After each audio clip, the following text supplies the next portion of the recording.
Muito bem, eu quero começar esse bloco, e o último bloco do programa, lembrando a você que a Canção Nova precisa da ajuda de todos nós. Você viu aí, o intervalo é rápido, porque não tem comerciais, não tem propaganda. Quem mantém essa televisão, essa rádio, as casas de emissão da Canção Nova, do Brasil e no mundo, é a contribuição de cada um que assiste a Canção Nova. Né? E assiste programas maravilhosos, é a transmissão das audiências do Papa, são as Santas Missas, as pregações, né? Esse programa e tantos outros da Canção Nova, a gente tem que ser grato a Deus. Não pense que as outras televisões que você assiste é de graça, não. Não. Quem é que paga as outras televisões? É o comercial que você assiste. Quando você vai comprar um produto que está veiculado no comercial, ali tem um imposto que você paga. O dono desse produto recolhe lá para essa televisão que faz a veiculação dessa propaganda, entendeu? Não tem televisão de graça não para você assistir, sem saber se você está pagando através dos impostos. Bem, a Canção Nova tem a revista dela, revista Canção Nova, e aquelas pessoas que optaram por ajudar pelo boleto bancário, recebem a revista, né? E aqui tem o boleto que vem dentro da revista. O boleto vem sem o valor estipulado, você estipula o valor que você quer pagar. Agora, não pague menos que R$10. Por quê? Porque R$10 é o custo da impressão da revista e mais o correio. Então, no mínimo R$10. Porque senão, o que acontece? Se você manda 5, senão está tendo prejuízo, que vai gastar 10 e vai receber 5. Você entendeu? Então, ajude naquilo que você puder. Vai receber a revista, uma revista muito boa. Tem uma matéria do Padre Jonas, tem uma matéria do Bispo, tem uma matéria minha, tem matéria de outros padres. Né? Por exemplo, nesse número aqui, só para dar um exemplo, eu coloco, mostra aqui, olha, porque uma Maria, modelo de mãe, tem tantos títulos? Por que Nossa Senhora tem um monte de títulos, Nossa Senhora da Piedade, Nossa Senhora de Guadalupe? Então, uma matéria que eu explico isso. Então, é uma revista educativa, né? Várias matérias muito interessantes, mas a Canção Nova precisa da nossa colaboração. Estamos aí passando para o sistema digitalizado, né? Do analógico para o digital, isso custa muito caro. Né? O governo passou agora para o ano 2018, mas é um caminho longo ainda a ser percorrido. Bem, e a Canção Nova tem também uma revista para criança, né? Só que essa revista para criança é quem paga um boleto à parte, seria como que em nome da criança, a criança recebe essa revista de criança também, que informa aí, né, de revistinha para a criança, mas sempre assuntos da nossa fé católica.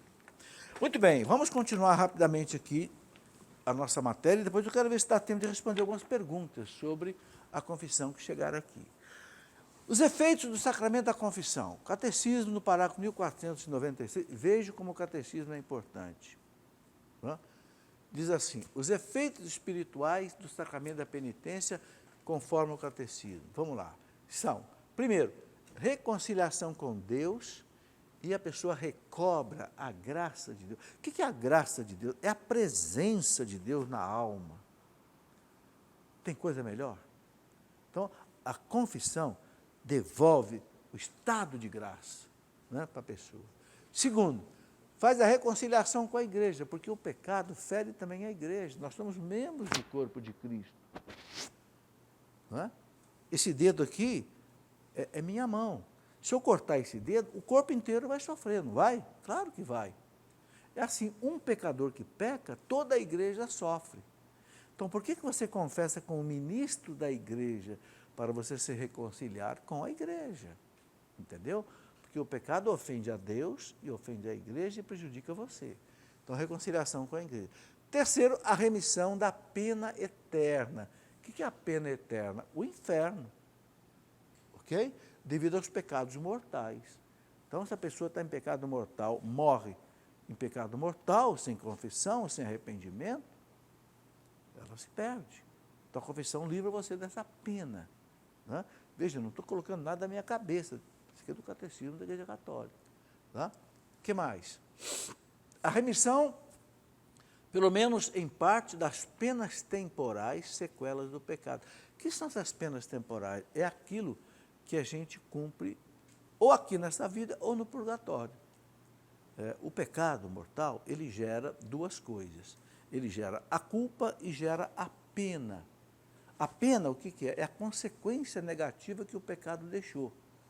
Por exemplo, alguém que mata uma outra pessoa, vamos dar um exemplo assim meio drástico, mas se arrependeu.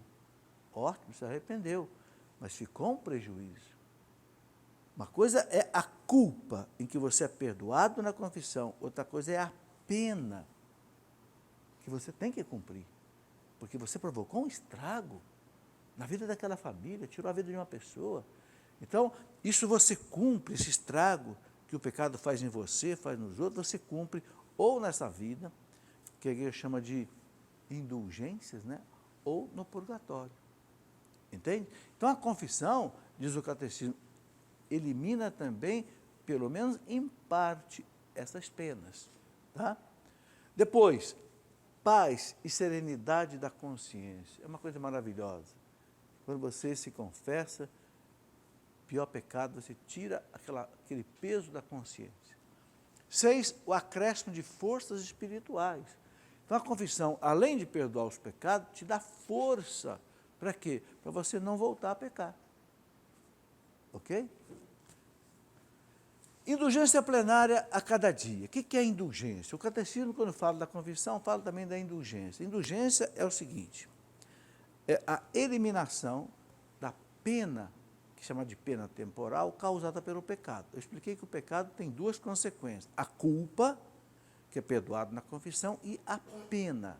A pena é a consequência negativa que o pecado deixou, que eu preciso resgatar. Ou nesta vida, mediante oração, penitências, participação da Santa Missa, ou no purgatório, para chegar a um estado de perfeição. Mas a igreja diz o seguinte, existe a indulgência. O que é a indulgência? A indulgência é um caminho de Deus para eliminar essas penas que a alma teria que cumprir no purgatório. Então, tem dois tipos de indulgência, parcial e plenária. Parcial é quando a pessoa cumpre parte das penas, ela é aliviada de parte das penas. Plenária é quando ela fica livre de todas as penas. Quem é que determina isso? Só o Papa. Nenhum bispo pode decretar indulgência, ele pede para o Papa. Porque Jesus disse ao Papa, Pedro, o que você ligar na terra, eu ligo no céu. Então, a gente não deve duvidar das indulgências. Existe um manual das indulgências, existe uma constituição sobre as indulgências do Papa Paulo VI, de 1967, depois do Concílio Vaticano II, onde o Papa coloca tudo no devido lugar. Não tem mais aquelas indulgências quantificadas. Antigamente, antes do concílio, se dizia assim, se você fizer determinada oração, a alma recebe 300 dias de penitência, de indulgência. Não tem mais isso. Hoje a indulgência ou é parcial ou é plenária. Para se ganhar uma indulgência plenária para uma alma que está no purgatório ou para a própria alma, não pode ser para uma alma de uma outra pessoa viva. A indulgência plenária pode ser oferecida para uma alma do purgatório ou para a sua própria alma. O que é preciso? Você pode ganhar uma indulgência plenária uma vez por dia, para cada alma. O que é preciso? Primeiro, eu vou inverter um pouco a ordem. Passa para frente, passa o slide, depois eu vou mais uma. Bom, não está bem explicado aqui, vou explicar fora do slide. Pode voltar. O Manual das Indulgências, da Constituição das Indulgências do Papa Paulo VI, diz assim, você pode ganhar uma indulgência plenária se você fizer 4 coisas. Primeiro, uma confissão bem feita, renunciando a todos os pecados. Segundo, participar da missa e comungar, com a intenção também de oferecer indulgência plenária para a alma de alguém, ou para alguém que já morreu, ou a sua alma. Terceiro, rezar pelo Papa, pela intenção do Papa, porque só o Papa pode decretar indulgência. Pelo menos um Pai Nosso, uma Ave Maria e um Glória ao Pai. E a quarta condição, você escolhe entre 4 alternativas. Quais são as 4 alternativas que cumprem a quarta condição? Ou você reza 1/3 em família, diante de um oratório, ou na sua comunidade. Ou você faz meia hora de leitura bíblica meditada, a chamada Lectio Divina. Ou você faz a Via Sacra na igreja, acompanhando aqueles 14 quadrinhos. Ok? É uma terceira alternativa. Né? Ou você faz ainda, qual é a quarta condição? Agora volta o slide aí, que está escrito aqui. Volta aqui. Adoração do Santíssimo. Ou você pode fazer a adoração do Santíssimo meia hora diante do sacrário. Então, vou repetir. Para ganhar uma indulgência plenária para uma alma do purgatório ou para a sua alma, primeiro, uma confissão bem feita. Não precisa confessar todo dia. Você pode fazer uma confissão e ter indulgência por 30 dias. Você vai confessar de novo quando você notar que precisa confessar. Segundo, participação da Eucaristia, comungar. Terceiro, rezar pelo Papa. No mínimo, Pai Nosso, Ave Maria e Glória. Quarto, você cumprir uma das 4 condições que eu falei. Ou adoração ao Santíssimo meia hora, ou leitura bíblica meia hora, ou a Via Sacra feita na igreja, né? Ou então rezar um terço em família, diante de um oratório ou com a comunidade. Tem gente que não acredita nisso. Eu acredito. Claro que eu acredito. A Constituição do Papa Paulo VI coloca isso, como é que eu não vou acreditar? Né? Tem gente, mas esse negócio de indulgência, deu aquele problema lá do Lutero, não sei o quê. Não me interessa. A igreja diz que vale. Se vale, eu quero aproveitar. Entende? Aí, quem não quer aproveitar, que não aproveite. Muito bem, eu vou aproveitar o resto do tempo que nós ainda temos para responder aqui algumas perguntas sobre a confissão que já chegaram aqui. Então, vamos lá. A Valência, via e-mail, ou Valécia, ela pergunta assim: na minha primeira confissão, o padre não me permitiu falar os meus pecados. Apenas disse que eu estaria perdoada de tudo que estava incomodando meu coração. A confissão foi válida? Valécia, se ele te deu a absolvição, a confissão foi válida. Agora, infelizmente, o padre não fez certo. O Papa devia ter deixado você contar os seus pecados. Porque confissão é para confessar. Então, eu não entendo o padre dizer que você não precisa confessar os pecados. Não sei se pode ser criança, primeira comunhão, mas eu acho que o certo é deixar a criança falar. Lara Caetano, via e-mail: por que se confessar com uma pessoa que também é pecadora, como eu, o padre? Né? Graças a Deus, Lara, que a gente confessa com um homem que tem pecado. Você já pensou se a gente fosse confessar com um anjo? Aí é que ia ser duro, viu? Aí o anjo ia ficar escandalizado. Mas o padre, como ele já também se confessa, é muito mais fácil conversar com ele. Graças a Deus, sabedoria de Deus, bondade de Deus. Sérgio Falcão, via Facebook: se uma pessoa for somente batizada, ela pode se confessar ou está vinculado diretamente à primeira Eucaristia? Ô Sérgio, tem que fazer a primeira Eucaristia. Por quê? A primeira Eucaristia faz a preparação.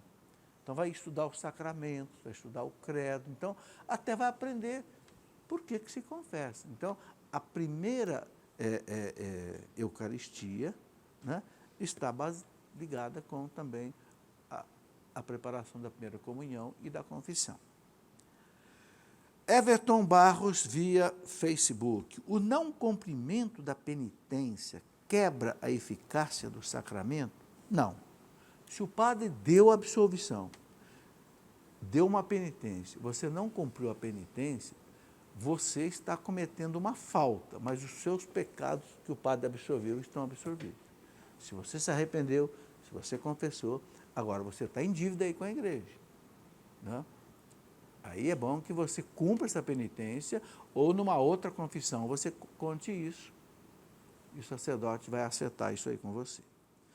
Patrícia Barros, via Facebook: uma pessoa de segunda união pode confessar? Patrícia, não pode. Não pode por quê? Porque ela vai continuar numa situação de vida irregular. Mas ela pode ter um aconselhamento com o padre, não uma confissão. É o que está no catecismo da igreja, está naquele documento do Papa João Paulo II, familiares consórcios, lá no número 85 do documento. William Robson, via Facebook. Se eu lembrei de um pecado ocorrido há anos, mas não lembrei dele nas confissões anteriores, esse pecado já foi perdoado ou preciso confessá-lo? Acho que entenderam, né? Ele esqueceu de contar um pecado antigo, confessou. O pecado antigo foi perdoado? Foi perdoado. Se ele não escondeu por má fé, o pecado foi perdoado. Agora, se ele lembrou desse pecado lá, mesmo já tendo sido perdoado, ele pode, numa outra confissão, dizer, padre, eu lembrei de um pecado lá de trás, que eu esqueci de confessar, eu gostaria de confessar agora. E sabe por que é bom? Não é que o pecado vai ser perdoado de novo, não é. É como eu disse aqui, a confissão é também um suplemento de graça. Inclusive, é para ele vencer esse pecado de trás que ele cometeu, para não cair de novo. Está entendendo? Então, limpar a alma da melhor maneira possível e receber. Agora, não é obrigado a confessar de novo o pecado. José Venceslau, via Facebook. Tem pecado que não tem perdão? Aí, nós já falamos disso aqui, né? O catecismo diz, não tem pecado que a igreja não possa perdoar desde que a pessoa esteja arrependida. A não ser o pecado contra o Espírito Santo, que é o endurecimento do coração. A pessoa não quer se arrepender. Aí é outra história, né? Maiane, via Facebook, tenho uma dúvida. Quando me confesso, sei que sou perdoada, mas eu terei que pagar por esses pecados no purgatório? Eu expliquei, Maiane, não é que você vai pagar pelo pecado. O pecado provoca em nós uma quebra de santidade e provoca um prejuízo. Deus é justo, Deus é misericórdia, mas Deus também é justiça. Então, Deus faz a gente reparar essa justiça, entende? Eu me lembro que quando aquele turco Ali Agca baleou o Papa João Paulo II, o Papa João Paulo II foi lá na cadeia dar o perdão a ele, mas não tirou ele da cadeia, não.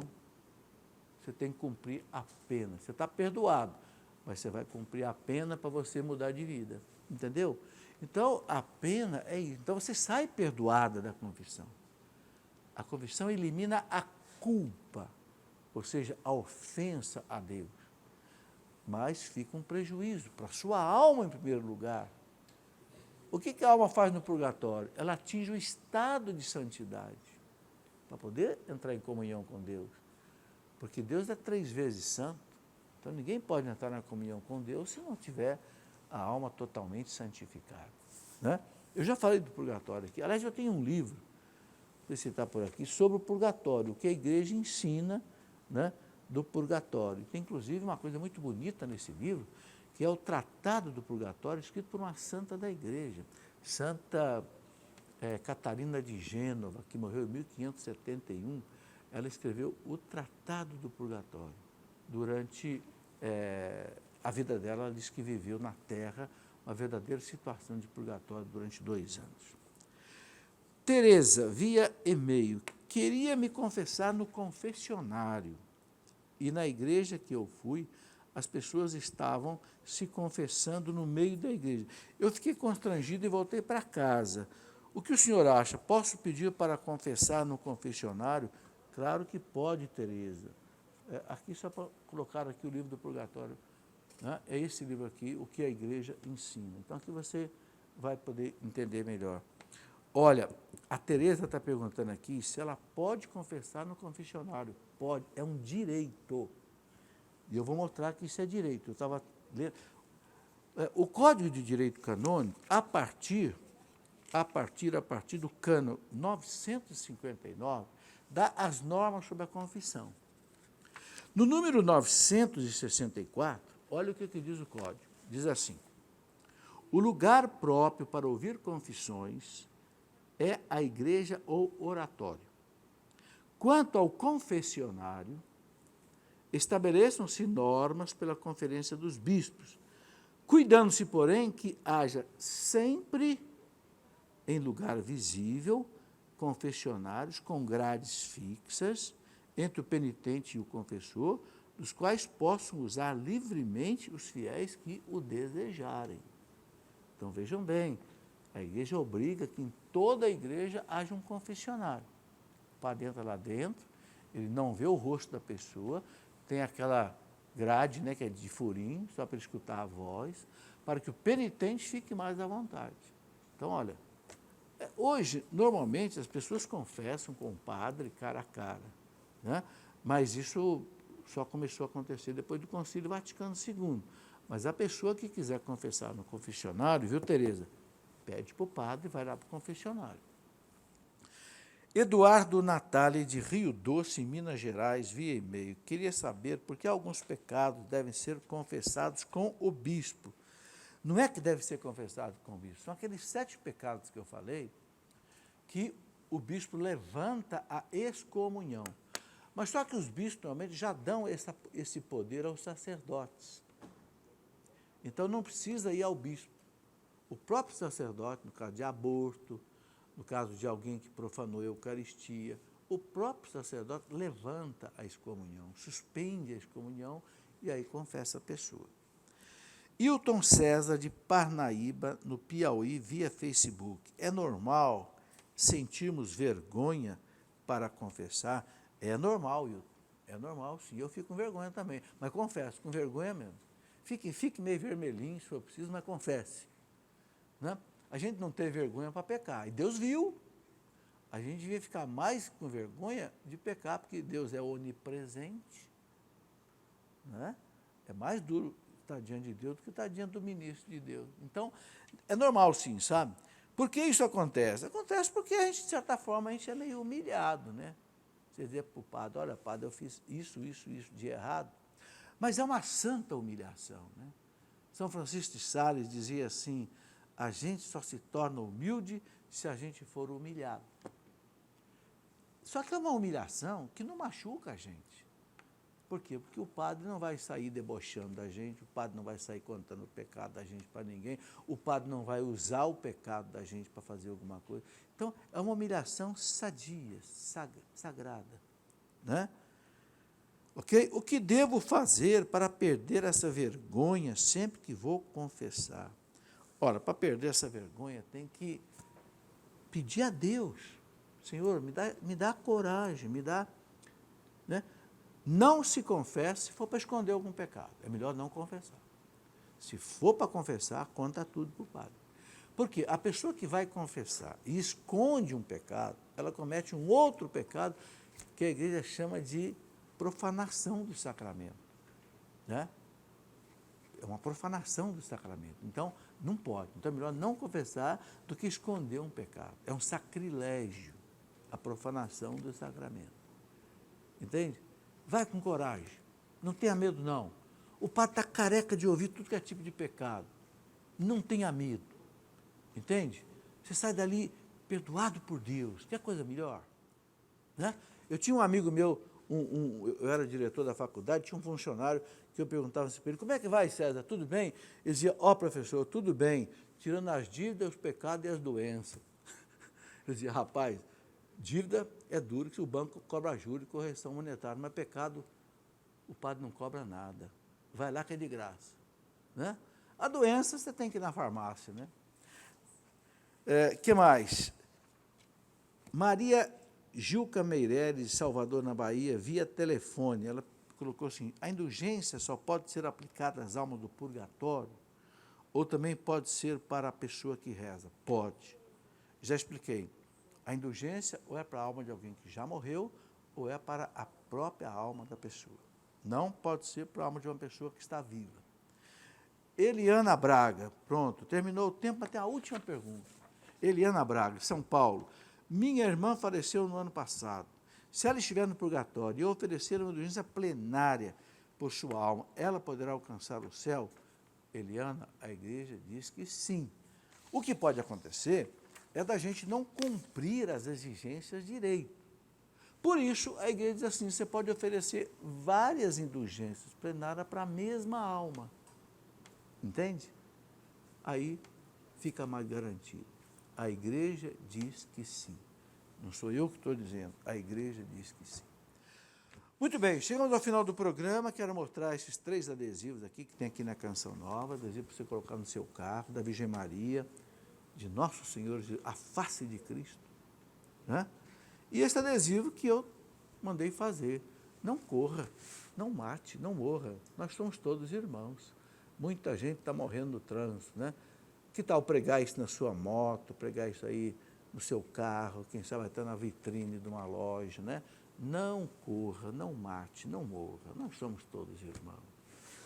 Muito obrigado a vocês que vieram participar aqui ao vivo, muito obrigado a vocês de casa que nos acompanharam. Vamos pedir aos sacerdotes que estão nas suas casas, quem sabe até algum bispo, que nos dê a sua bênção. A bênção pode ser dada à distância, né?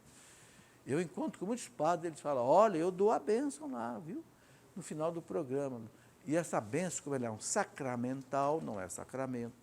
Então, ponha diante de Deus agora a sua intenção. A sua intenção. O que você quer pedir para Deus nessa noite através dessa bênção? A nossa proteção está no nome do Senhor, que fez o céu e a terra. Pedimos, Senhor, que nos abençoe através dos seus sacerdotes, diáconos, bispos, que essa bênção traga, Senhor, para nós o socorro a essas nossas necessidades, pela intercessão de Nossa Senhora e de São José. Em nome do Pai, do Filho e do Espírito Santo. Amém. Vamos em paz, que o Senhor nos acompanhe. Amém.